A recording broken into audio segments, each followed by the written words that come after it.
Bonjour et bienvenue sur French with Jeanne, un podcast en français pour les étudiants de français.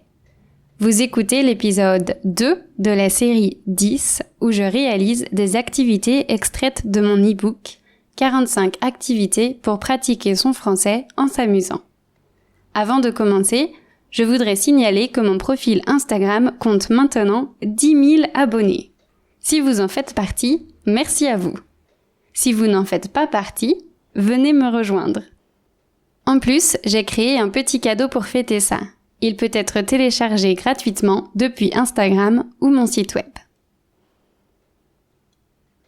Alors, aujourd'hui, je réalise l'activité 7 de la partie jaune de l'e-book. Elle s'intitule « Ici et maintenant » et elle consiste à décrire son environnement en faisant référence aux 5 sens. La vue, l'odorat, le goût, le toucher et l'ouïe. Je vais donc essayer de vous décrire l'endroit où je me trouve au moment où j'écris ces lignes. Pour faciliter la compréhension, j'ai pris quelques photos. Je vais les inclure dans la transcription pour que vous puissiez les voir en même temps que vous écoutez la description. Je pense que ça peut être une aide formidable pour suivre. Alors, mettez cet audio sur pause, le temps d'aller chercher le texte et les photos. Vous pouvez passer par le lien dans mon profil Instagram ou par mon site web. Et quand vous serez prêt ou prête, on commencera. Pour commencer, je vais situer mon emplacement actuel sur une carte. Je suis maintenant en Thaïlande, et plus précisément sur la très touristique île de Phuket, située face à l'océan Indien. Depuis le 22 mars, je me suis installée tout au sud de l'île, dans la partie qui s'appelle Rawai. Je suis actuellement dans la partie extérieure du logement que je loue. L'extérieur de cette maison est très agréable. C'est là que je passe le plus clair de mon temps.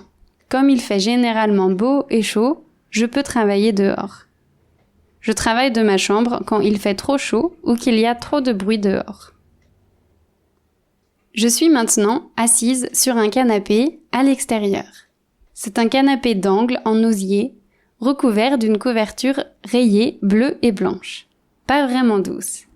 Les 5 coussins jaunes, identiques, le rendent plus confortable. J'ai allongé mes jambes sur la table basse carrée, juste devant moi. Mes pieds reposent sur la surface tiède et dure du bois. Mon ordinateur est sur mes cuisses et il me tient chaud. Avec mes doigts, je pianote sur mon clavier noir. J'écris, j'efface, je reformule, je rectifie. Et je recommence. J'ai du mal à rester concentrée parce que, aujourd'hui, il y a beaucoup de bruit. Le voisin a décidé de couper l'herbe de son jardin peu après que j'ai commencé à écrire. Du coup, j'ai augmenté le volume de la musique dans mes écouteurs. J'écoute mon groupe préféré. C'est un duo australien qui s'appelle Angus and Julia Stones. Leurs chansons m'aident à me concentrer et me relaxent à chaque fois que je les écoute. Il y a donc le bruit de la tondeuse et celui de la musique trop forte. Et puis, j'ai aussi des démangeaisons à plusieurs endroits. C'est à cause des moustiques, ils n'arrêtent pas de me piquer. Ça me gratte particulièrement juste derrière le genou, et je dois m'interrompre pour soulager la démangeaison. Cela dit, je suis habituée à ça. Ça fait partie de la vie en Asie. L'avantage de l'activité de mon voisin, c'est qu'une agréable odeur d'herbe coupée remplit mes narines. J'ai toujours adoré cette odeur. Peut-être qu'elle me rappelle la campagne, chez moi. Je porte des lunettes quand je suis sur mon ordinateur. Sinon, j'ai mal à la tête. Elles sont bleues et rondes et je me suis bien habituée à elles. Je n'en porte pas, normalement, mais maintenant, elles me sont devenues indispensables. Comme je disais plus tôt, il fait assez chaud, mais pas trop non plus. Je ne regarde jamais la météo, alors je ne sais jamais quelle température il fait. Je porte des habits légers, un short noir, un peu déformé parce que je l'ai trop porté, et ce haut ethnique que j'ai acheté au Vietnam et que j'aime beaucoup. Néanmoins, j'ai quand même allumé un ventilateur et je sens son souffle sur ma peau, contre mes vêtements et dans mes cheveux, quand il pivote dans ma direction. Quand le voisin interrompt ses affaires, j'entends le ronronnement du petit moteur du ventilo.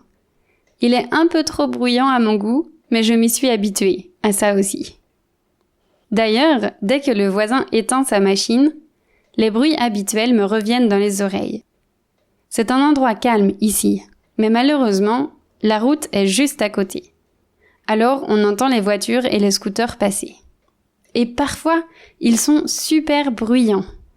Je n'ai jamais compris pourquoi les gens aimaient les bolides qui faisaient du bruit. De temps en temps, on entend aussi la musique du marchand de glace ambulant qui passe devant la maison. Ça, c'est quelque chose que je n'ai jamais entendu en France. Ça me fait toujours sourire. Un jour, il faudrait que je lui achète une glace. Et sinon, on peut écouter les oiseaux qui discutent. Ils sont assez bavards, mais ils ne me dérangent jamais. Vous pouvez peut-être les entendre pendant que j'enregistre ce podcast. Alors, je suis assise là, dans ce canapé, et avec le voisin qui tond la pelouse derrière moi. Devant moi, il y a 2 ventilateurs, dont le gris qui tourne sa grosse tête de gauche à droite, lentement. Juste derrière lui, il y a une étagère en bambou, avec un vieux poste de radio, des jeux de société et une petite lampe vintage, allumée.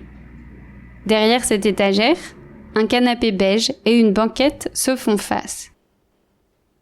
Toujours devant moi, sur la gauche, il y a une table et 3 chaises. C'est là que mon copain s'installe pour travailler. Il y a tous ces petits gadgets dessus. En fait, c'est une ancienne table de couture, donc il reste la pédale sous la table. Et puis, tout droit devant moi, il y a un bout de jardin.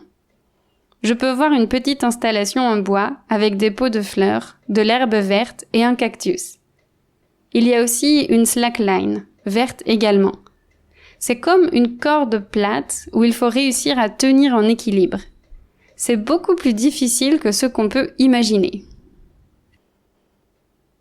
Sur ma gauche, il y a le jardin. Il y a beaucoup de plantes, toutes vertes, avec des branches dans tous les sens. Malheureusement, je ne connais pas le nom de ces plantes et arbres. Mais quel bonheur de travailler juste à côté d'autant de verdure. Accroché à une branche, il y a un discret carillon qui joue de la musique lorsque le vent est un peu plus fort. J'aime entendre ce son car il me rappelle un souvenir. Quand on avait rendu visite aux parents de mon copain, pour la première fois, on leur avait offert un carillon semblable à celui-ci. La maman de Zach avait eu l'air d'apprécier le cadeau, car elle l'avait tout de suite suspendu à un meuble et l'avait fait sonner en disant « Je penserai à vous à chaque fois qu'il sonnera ». Je ne sais pas pourquoi, mais j'ai trouvé cette remarque absolument adorable. Bref, je m'éloigne de mon sujet. À ma droite, il y a une longue table en bois. C'est là que je travaille et que je mange, habituellement. À l'autre extrémité de la table, il y a la cuisine. C'est une cuisine extérieure bleue qui comporte une ouverture comme une petite fenêtre. D'où je suis, je vois les poêles suspendues au mur. Près de la table, il y a une haute étagère triangulaire qui est remplie de livres. En fait, il y a quelques années, cet endroit était un café où les gens pouvaient acheter et échanger des bouquins. C'est pour ça qu'il y a beaucoup de livres et différents endroits pour s'asseoir. J'écris cette description peu après mon déjeuner. Dans la bouche, j'ai encore le goût sucré du chocolat. Moi, j'ai du mal à terminer un repas sur une note salée. Alors j'achète souvent des petits goûters à la supérette. Ce midi, je me suis offert un Kit Kat. J'adore le croustillant couplé au chocolat au lait. Par contre, je trouve que ça assèche la bouche. Alors je suis toujours obligée de boire après en avoir mangé. À cause de la chaleur, je bois de l'eau fraîche. Je crois que boire de l'eau quand on a soif est l'une des meilleures sensations du monde. Il est environ 14 heures. C'est assez lumineux, malgré les nuages qui remplissent le ciel. Comme nous sommes entrés dans la saison des pluies, il pleut souvent, dernièrement. Il fait un peu moins chaud qu'en mars et il y a plus de nuages. Moi, je préfère ça. On transpire moins, donc on peut vraiment apprécier être dehors. Voilà, je pense que j'ai décrit mon environnement actuel avec assez de détails. Si vous n'avez pas vu les photos, je vous invite à les voir, afin de comparer ce que vous avez compris avec la réalité. Je me sens tellement chanceuse d'avoir été confinée ici. C'est vraiment marrant de penser que Phuket ne faisait pas partie de nos plans de voyage à l'origine, mais que finalement, c'est ici qu'on aura passé le plus de temps. L'activité que j'ai faite aujourd'hui était donc dans mon cahier d'activités numériques. C'est une activité très simple à réaliser, et surtout qui peut être reproduite à l'infini. C'est quelque chose que vous pouvez faire à l'écrit ou à l'oral, absolument n'importe où, à haute voix ou dans votre tête. C'est une super activité pour le vocabulaire, et plus particulièrement pour utiliser des adjectifs.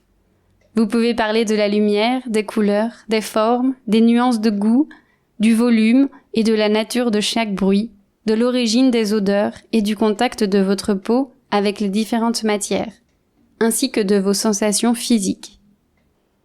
C'est aussi un exercice qui permet de s'ancrer dans le présent. En observant, nos pensées deviennent moins fortes et ça nous offre un petit moment de répit. Alors, si vous voulez plus d'activités de ce genre, rendez-vous sur mon site web pour mettre la main sur mon e-book. Il coûte 10 € et si vous êtes assidu, il vous faudra des heures pour faire toutes les activités. Pour recevoir une petite dose de français chaque semaine, vous pouvez également vous inscrire à mon infolettre.